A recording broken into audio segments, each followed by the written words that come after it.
ये है उत्तराखंड की चलती फिरती घोड़ा लाइब्रेरी। इस घोड़ा लाइब्रेरी के कायल प्रधानमंत्री मोदी भी हैं।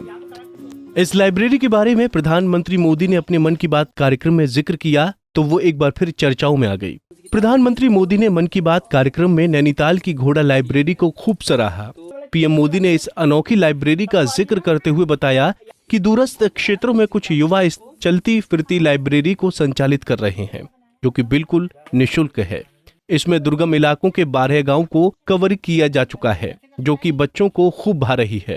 मेरे परिवारजनों, हमारे देश में शिक्षा को हमेशा एक सेवा के रूप में देखा जाता है। मुझे उत्तराखंड के कुछ ऐसे युवाओं के बारे में पता चला है जो इसी भावना के साथ बच्चों की शिक्षा के लिए काम कर रहे हैं। नैनीताल जिले में कुछ युवाओं ने बच्चों के लिए अनोखी घोड़ा लाइब्रेरी की शुरुआत की है। इस लाइब्रेरी की सबसे बड़ी विशेषता यही है कि दुर्गम से दुर्गम इलाकों में भी इसके जरिए बच्चों तक पुस्तकें पहुंच रही है। और इतना ही नहीं, ये सेवा बिल्कुल निःशुल्क है।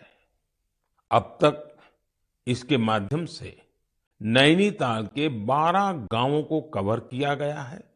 बच्चों की शिक्षा से जुड़े इस नेक काम में मदद करने के लिए स्थानीय लोग भी खूब आगे आ रहे हैं।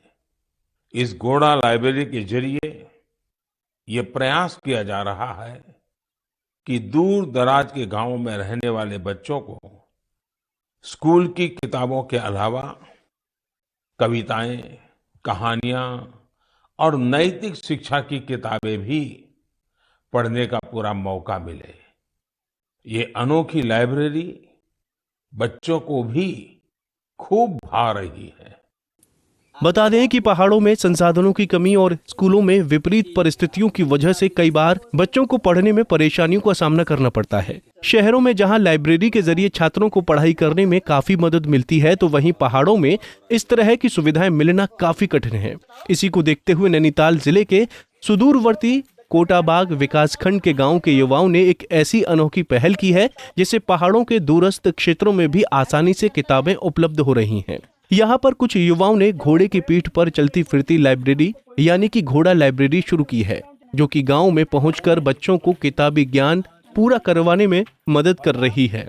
ये लाइब्रेरी ऐसे समय में बच्चों के बहुत काम आ रही है जब पहाड़ों में बारिश से रास्ते बंद हो जाते हैं। घोड़ा लाइब्रेरी में सामान्य ज्ञान, प्रेरक कहानियां और नैतिक शिक्षा संबंधी पुस्तकें दी जा रही हैं। ये जिम्मा किसी और ने नहीं बल्कि हिमोत्थान टाटा ट्रस्ट ने लिया है। अब ज्यादा जानकारी के लिए देखिए हमारे संवाददाता तारा जोशी की ये रिपोर्ट। कहा जाता है यदि हम किसी इंसान को शिक्षित करते हैं तो एक अच्छे और स्वस्थ समाज का निर्माण होता है। ऐसा ही एक काम एक बीड़ा उठाया है कोटाबाग ब्लॉक के कुछ जो युवा हैं उन्होंने, और एक घोड़ा लाइब्रेरी उन्होंने तैयार की है। ये वो घोड़ा लाइब्रेरी है।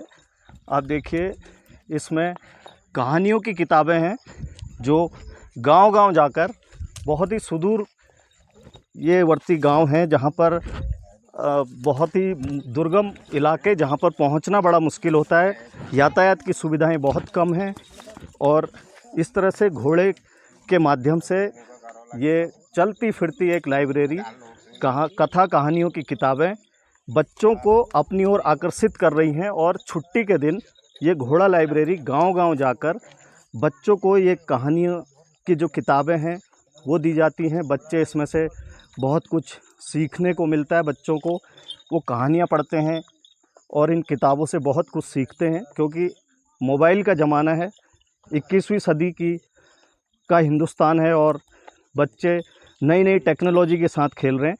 तो ये सुदूरवर्ती एरिया में जिस तरह से ये लाइब्रेरी तैयार की है, 15 लोगों का एक समूह है, वो घर घर जाकर छुट्टी वाले दिन बच्चों को शिक्षित कर रहे हैं। और इससे बड़ा उपकार लगता नहीं कि कुछ हो सकता है, क्योंकि तो ये जो कॉन्सेप्ट है बहुत ही अच्छा ये कॉन्सेप्ट है। नैनीताल ज़िले के कोटाबाग में ये 15 लोगों का एक समूह है, उन्होंने ये लाइब्रेरी शुरू की है। ये लाइब्रेरी गांव-गांव जाकर जिन जगहों पर ट्रांसपोर्टेशन की बहुत दिक्कतें हैं। ये ऐसे गांव हैं जहां पर स्कूल कॉलेजों की काफ़ी कमी है। ऐसी जगहों पर ये बच्चों को जाकर शिक्षित करते हैं और बच्चे इस जो लाइब्रेरी है, घोड़ा लाइब्रेरी, उससे आकर्षित हो रहे हैं उसकी तरफ। बहुत कुछ सीखने को मिल रहा है और नई नई किताबों के ज़रिए अपने जीवन में वो बहुत कुछ सीख रहे हैं और आगे चलकर वो एक अच्छा इंसान बनने की कोशिश करेंगे। कोटाबाग से तारा जोशी, पंजाब केसरी टीवी। हमसे जुड़े रहने के लिए हमारे YouTube चैनल को सब्सक्राइब करें और नई वीडियो की नोटिफिकेशन के लिए बेल आइकॉन को दबाएं। अगर आप ये वीडियो Facebook पर देख रहे हैं तो लाइक जरूर करें और ज्यादा से ज्यादा शेयर करें। धन्यवाद।